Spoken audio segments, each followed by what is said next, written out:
Hello बच्चों, कैसे आप? एक बार फिर से आप सभी का बहुत बहुत स्वागत है आपके अपने YouTube channel M Khalid classes में। मैं मोहम्मद खालिद और हम लोग पढ़ रहे हैं कक्षा 7 की गणित। और इसमें आज हम लोग पढ़ेंगे अभ्यास 5E। ये जो अभ्यास 5E है उससे संबंधित कुछ बातें जान लेते हैं और उसके बाद अभ्यास 5E से संबंधित रचनाओं को हम लोग समझते हैं। ये जो एक्सरसाइज है इसमें 3 प्रश्न दिए हैं और तीनों में रचनाएं हैं। ठीक है, तो ये जो रचनाएं हैं इनको करने के लिए हम लोग इससे संबंधित कुछ बातों को जान लेते हैं। ठीक है, आइए देखते हैं इस चैप्टर में क्या है। देखिए ये जो चैप्टर दिया हुआ है इसमें त्रिभुज के परिकेंद्र से संबंधित कुछ चीज़ें दी हैं। ये क्या चीज़ होती है समझते हैं हम लोग। जैसे कोई त्रिभुज दिया होगा, मान लेते हैं ये कोई एक त्रिभुज ABC दिया हुआ है। ये त्रिभुज ABC ऐसे कोई त्रिभुज है। ठीक है, अगर जो हम इस त्रिभुज की किसी भुजा का लंब अर्धक कर दें, ठीक है, A और B का लंब अर्धक कर दें, तो एक पर प्रकार की नोक रख करके इधर चाप लगाएंगे, B पर रख के लगाएंगे, A पर रख के इधर चाप लगाएंगे, फिर B से इस चापों को काटने की कोशिश करेंगे, तो ये एक ऐसे लाइन आती है जिसको हम कहते हैं लंब अर्धक। ठीक है, तो ऐसा हम लोग चौथी भी एक्सरसाइज में कर चुके हैं। जो चैप्टर 4 था उसमें इस तरह की चीज़ें हम लोगों ने पढ़ी थी। इसी तरह से अगर जो BC भुजा का भी हम लंबवर्धक कर दें, इस प्रकार से लंबवर्धक कर दें, तो इस तरह से ये लाइन हमको प्राप्त होती है, एक रेखा प्राप्त होती है। और हम देखते हैं कि ये जो दोनों रेखाएं हैं एक दूसरे को किसी बिंदु पर काटती हैं। ठीक है, तो ये जो रेखाएं बनाई हैं हमने लंबवर्धक करके, इनको हम लंबवर्धक कहते हैं या लंब समद्विभाजक कहेंगे। ठीक है, इसको हम क्या कहेंगे? लंब समद्विभाजक या लंब अर्धक इन रेखाओं को हम लोग कहते हैं। ठीक है, अब देखिए अगर जो तीसरी भुजा AC है इसका भी इसी तरह से आप लंब अर्धक करें तो ये ऐसे एक लाइन हमको प्राप्त होगी। तो हम ये देखते हैं कि तीनों लंब समद्विभाजक एक ही बिंदु से होकर के जाते हैं। तो ये जो कॉमन बिंदु होता है, ये जो कॉमन पॉइंट होता है, इसको हम कहते हैं इस त्रिभुज ABC का परिकेंद्र, और इसको हम O से प्रदर्शित कर सकते हैं। ठीक है, तो इसमें 2 खास बातें हम लोगों ने देखी। वो खास बातें क्या देखी कि ये जो त्रिभुज ABC है इसके तीनों लंबवर्धक एक ही बिंदु से होकर के जाते हैं। ठीक है, हम लिख सकते हैं किसी त्रिभुज के पहला पॉइंट, त्रिभुज के तीनों लंब समद्विभाजक संगामी होते हैं। क्या लिखेंगे? संगामी होते हैं। ठीक है, दूसरी खास बात हम लोग ये देखते हैं कि त्रिभुज के तीनों लंब समद्विभाजक जिस बिंदु से होकर जाते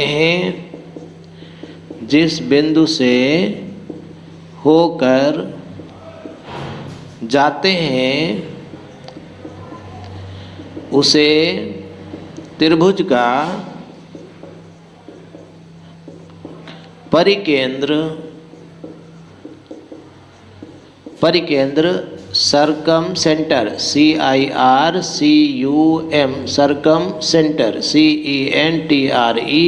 सर्कम सेंटर कहते हैं। ठीक है, ये 2 खास बातें हैं इसमें हमको जान लेनी है। और बाकी एक्सरसाइज बहुत आसान है। इसमें 3 प्रश्न दिए हुए हैं जिनकी हमको रचना करनी है। ठीक है, रचना से संबंधित 3 प्रश्न है, आइए जल्दी से उनको भी देख लेते हैं। अभ्यास 5E का जो पहला प्रश्न दिया हुआ है उसको देखते हैं हम लोग। पहले देखिए इसमें लिखा हुआ है एक रेखाखंड AB लेकर इसकी लंब समद्विभाजक रेखा L खींचिए। तो हम लोग जल्दी से बना लेते हैं एक रेखाखंड AB। ठीक है, रेखाखंड AB को खींचने के लिए हमने क्या किया, सबसे पहले एक सीधी सी रेखा खींच ली, वही बस रेखाखंड AB हो गया। ठीक, प्रश्न में जो दिया हुआ है ये क्या कह रहा है कि AB एक रेखाखंड खींच रही है, हमने एक रेखाखंड AB को खींच लिया। ठीक, उसके बाद ये कह रहा है उसकी लंब समद्विभाजक रेखा L खींचिए। ठीक, उसकी लंब समद्विभाजक रेखा L खींचिए। लंब समद्विभाजक हमको पता है, इसके दोनों सिरों पर प्रकार की नोक रख करके चाप लगा देंगे ऊपर नीचे। ऐसे एक इधर लगा दिया और बिंदु ए पर प्रकार की नोक रख करके एक चाप ऐसे ऐसे लगा दिया। दोनों चाप जिस बिंदु पर काटते हैं, जिन बिंदुओं पर काटते हैं वहाँ से मिलाने वाली रेखा को खींच सकते हैं। देखिए ऐसे इस रेखा को खींच दिया। ये जो रेखा होगी इसको हम कहेंगे लंब समद्विभाजक। ठीक है, ये जो रेखा बनेगी इसको लंब समद्विभाजक कहेंगे और इसका नाम रख दिया एल। देखिए किताब में दिया हुआ इसमें कह रहा है एल एक रेखाखंड कीजिए, तो हमने एक एल इसका नाम रख दिया कि ये एक रेखाखंड है, इसका नाम एल रख दिया। ठीक है, कह रहा है एल पर कोई बिंदु पी लेकर, एल के ऊपर कोई बिंदु पी ले लीजिए। यहाँ पर हमने एक बिंदु पी लिख दिया। ठीक है, और इसको लेकर पी ए और पी बी को नापिए। ठीक, तो पी ए जैसे यहाँ से हमने इसको मिला दिया, पी से ए को मिला दिया और पी से बी को भी मिला दिया। नहीं मिलाएंगे तो भी कोई बात नहीं, डायरेक्ट भी मिला सकते हैं। ठीक है, ये कह रहा है बिंदु लेकर पी ए और पी बी को नापिए। क्या पी ए और पी बी बराबर है? चलिए देखते हैं। देखिए पी ए को नापा हमने तो ये निकला लगभग 5.7 सेंटीमीटर और इधर वाला नापते हैं तो ये भी 5.7 सेंटीमीटर के करीब जो है ये है। तो हमने लिख दिया कि पी ए बराबर पी बी है, पी ए बराबर पी बी है।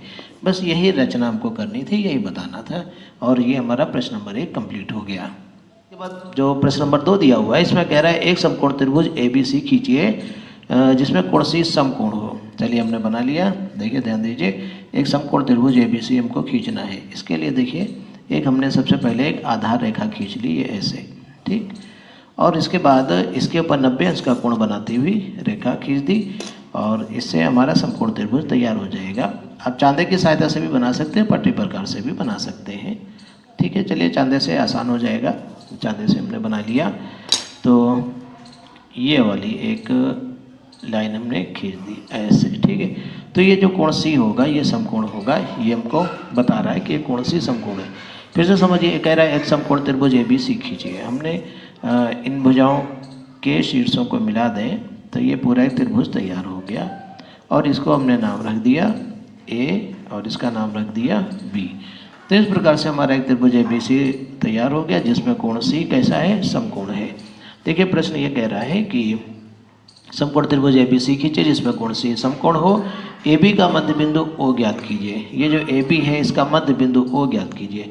इसका मध्य बिंदु ज्ञात करने के लिए बढ़िया तरीका ये है कि हम पट्टी प्रकार की सहायता से इसका लंबवर्धक खींच लें। ठीक है, बिंदु बी पर प्रकार के नोक रख करके आधे से कुछ अधिक दूरी लेकर के एक चाप हमने इसे लगाया। ठीक है, थोड़ी और दूरी बढ़ा लेते हैं ताकि ये डिस्टर्ब ना करे, ऐसे बना दिया। और उसके बाद बिंदु ए पर प्रकार के नोक रख करके इन चापों को काटने का प्रयास करिए। तो ये चाप काफ़ी दूर जा रहे हैं, कोई बात नहीं। बिंदु बी पर नोक रख करके इसको वापस जा करके ऐसे दोनों चाप एक दूसरे को काट रहे हैं। ठीक है, फिर क्या करिए, प्रश्न ये कह रहा है कि नंबर हमको इसका मध्य बिंदु निकालना था, इसलिए पट्टी की सहायता से हमने इन चापों के कटान बिंदुओं को मिलाती हुई एक रेखा खींच दी। ठीक है, तो ये जो रेखा खींच दी हमने, तो जहाँ पर इस रेखा ने इस ए बी रेखा को काटा है वो बिंदु हमने लिख दिया ओ, यही इसका अर्धक बिंदु होगा। ठीक है, तो ये बिंदु ऐसा है जो इस रेखा ए बी को 2 बराबर भागों में बांट देता है। उसके बाद देखिए प्रश्न कह रहा है कि ओ ए त्रिज्या वाला एक वृत्त खींचिए। अब देखिए बहुत सावधानी से हमको एक वृत्त बनाना है जो ओ और ए त्रिज्या लेकर के हमको बनाना है। यहाँ पर ओ ए त्रिज्या लेकर के, देखिए इसमें दिख रहा होगा, ओ ए त्रिज्या लेकर के हमको एक वृत्त बनाना है। तो ये इसे हमने एक वृत्त बना दिया। ध्यान दीजिए, बहुत सावधानी से बनाना होगा ऐसे। ये हमने वृत्त बना दिया। ठीक, अब देखिए प्रश्न ये कह रहा है वृत्त खींचिए और ये कह रहा है क्या ये सी से होकर के जाता है। तो हम ये देख रहे हैं कि ये जो वृत्त है ये बिंदु सी से होकर के जा रहा है। ठीक, तो हम लिख देंगे हाँ, फर्स्ट नंबर लिख देंगे हाँ जाता है। ठीक है, पूरी बात भी लिख सकते हैं। अच्छा, फिर उसके बाद कह रहे हैं त्रिभुज ए बी सी के संदर्भ में बिंदु ओ को क्या कहते हैं। देखिए त्रिभुज ए बी सी के हिसाब से अगर जो देखा जाए बिंदु ओ इसके सेंटर में पड़ा और यहाँ से होकर के शीर्षों को मिलाता हुआ एक वृत्त खींचा जा सकता है। तो ये जो बिंदु ऐसा होता है जिससे एक वृत्त खींचने पर तीनों शीर्षों से होकर के जाता है, तो इस बिंदु को हम परिकेंद्र कहते हैं। क्या कहते हैं? परिकेंद्र। तो त्रिभुज ABC के हिसाब से इसको हम परिकेंद्र कहते हैं। तो इस प्रकार से प्रश्न नंबर 2 हमारा पूरा हो गया। किताब में दिया हुआ जो तीसरा प्रश्न है, इसमें लिखा हुआ है नीचे दी गई भुजाओं और कोणों से त्रिभुज बनाइए और उनकी भुजाओं के लंब समद्विभाजक कीजिए और जांच कीजिए कि वे संगामी हैं। सबसे पहले दिया हुआ है 7 सेंटीमीटर, 5 सेंटीमीटर, 4 सेंटीमीटर। हमें एक त्रिभुज खींचना है जिसकी एक भुजा 7 सेंटीमीटर होनी चाहिए, एक 5 सेंटीमीटर होनी चाहिए और एक 4 सेंटीमीटर होनी चाहिए। तो इसके लिए सबसे पहले हमने जो है एक त्रिभुज लिया और सबसे पहले हमने बना लिया 5 सेंटीमीटर की भुजा। तो 5 सेंटीमीटर ये वाली भुजा हमने बना ली। ठीक, उसके बाद प्रश्न में जो दिया हुआ है उसके अनुसार ये कह रहा है कि एक भुजा बनाइए 7 सेंटीमीटर और एक 4 सेंटीमीटर। तो चलिए 7 सेंटीमीटर दूरी ले करके प्रकार में दूरी भर करके हमने 7 सेंटीमीटर प्रकार में दूरी भर लिया और उसके बाद यहाँ से एक चाप लगा दिया। ये 7 सेंटीमीटर हो गई और एक होनी चाहिए भुजा 4 सेंटीमीटर। ठीक है, देखिए 4 सेंटीमीटर की भी एक भुजा होनी चाहिए। तो प्रकार में हमने 4 सेंटीमीटर दूरी भर ली, यहाँ पे प्रकार के नोक रखा और 4 सेंटीमीटर दूरी इस तरह से हमने प्रकार में भर लिया। ठीक है, ये जो 4 सेंटीमीटर दूरी ले लिया, अब जो है यहाँ पर नोक रख करके एक 4 सेंटीमीटर का चाप लगा दिया ऐसे और इसको मिला दिया, तो ये बन गया त्रिभुज। ठीक है, ऐसे इसका कुछ नाम रख दीजिए, त्रिभुज ABC कुछ नाम इसका रख देते हैं। चलिए ये ABC, ये 5 सेंटीमीटर थी, ये 7 सेंटीमीटर थी और ये 4 सेंटीमीटर थी। इस प्रकार से हमने इसका इसके ऊपर लिख दिया कि कितने सेंटीमीटर की थी। अब ये कह रहा है इन भुजाओं के उनकी भुजाओं के लंब समद्विभाजक कीजिए। तो इनके लंब समद्विभाजक करते हैं। देखिए तीनों भुजाओं के लंब समद्विभाजक हमको करने हैं। सबसे पहले AB भुजा का लंब समद्विभाजक किया। देखिए B पर प्रकार के नोक रख करके आधे से अधिक दूरी ले करके आप इसका ऐसे चाप लगा दीजिए। फिर A पर प्रकार के नोक रख करके उन चाप को काट दीजिए। ठीक, तो ये एक AB भुजा का लंब समद्विभाजक हो गया। ठीक है, ये वाला AB भुजा का लंब समद्विभाजक हो गया। इसी तरह से ये जो BC भुजा है इसका भी लंब समद्विभाजक हमको खींचना है। तो इसकी भुजा के शीर्षों पर प्रकार के नोक रख करके आप चाप इधर उधर लगा दीजिए दोनों तरफ और उसके बाद B पर नोक रख करके उन चापों को काटिए। देखिए ये काटा और यहाँ पर जो है ये काट रहे हैं। जहाँ पर दोनों चाप काट रहे हैं वो वहाँ से मिलाती हुई रेखा खींच दीजिए ऐसे। ठीक है, तो इस प्रकार से थोड़ा सा मिस हो गया क्या, चलिए कोई बात नहीं। तो यहाँ से जो है दोनों ये जा रहे हैं। उसके बाद ये जो तीसरी भुजा है, ये जो AC है, इसका भी हमको लंबवर्धक खींचना है। तो आधे से अधिक दूरी ले करके जो है इसमें चाप लगाना है हमको। एक ये लगाया, एक ये लगाया। ज़्यादा चाप हो जाते हैं तो उसको ध्यान रखना पड़ता है। तो एक ये वाला चाप लगाया और ये चाप को हमने काट दिया। जहाँ पर ये चाप काटते हैं उनको मिलाती हुई एक रेखा ऐसे खींच दीजिए। ठीक है, ऐसे। तो हम ये देखते हैं कि ये तीनों लंबवर्धक जो हैं ये इस बिंदु से होकर के जा रहे हैं। तो प्रश्न में ये कह रहा है कि जांच कीजिए कि वे संगामी है कि नहीं है। तो हमने कहा लिख दिया हाँ संगामी है। ठीक है, हाँ संगामी है। तो इस प्रकार से हमारी ये रचना कंप्लीट हुई। जो तीसरा प्रश्न है इसका सेकंड पार्ट, इसमें कह रहा है एक भुजा 6 सेंटीमीटर होनी चाहिए। चलिए 6 सेंटीमीटर भुजा हमने बना दिया इसमें। तो 6 सेंटीमीटर भुजा होनी चाहिए। तो ठीक है, ये 6 सेंटीमीटर भुजा बना दिया, इसका नाम कुछ रख दिया B और C। उसके बाद ये कह रहा है कि एक कोण 90 अंश हो, दूसरा कोण 30 अंश हो। तो एक के ऊपर हमने 90 अंश का कोण बनाती हुई रेखा खींच दी ऐसे। 90 अंश का कोण बनाती हुई रेखा खींच दी। पट्टी प्रकार से भी बना सकते हैं, चांदे से भी बना सकते हैं। चलिए 90 अंश का कोण बनाती हुई रेखा खींच दी। और दूसरा कोण ये कह रहा है 30 अंश होना चाहिए। तो ये 30 अंश का होना चाहिए। इस प्रकार से 30 अंश वाली लाइन जो है ये वाली होगी। यहाँ पे हमने 30 अंश की एक रेखा 30 अंश का कोण बनाते हुए एक रेखा ऐसे खींच दी। ठीक, इस प्रकार से हमारा एक त्रिभुज A, B और C कंप्लीट हुआ। ये वाला कोण 90 अंश हो गया और ये वाला एंगल 30 अंश। और ये जो भुजा दी हुई थी ये 6 सेंटीमीटर की दी हुई थी। ये हमने 6 सेंटीमीटर की भुजा बना दी।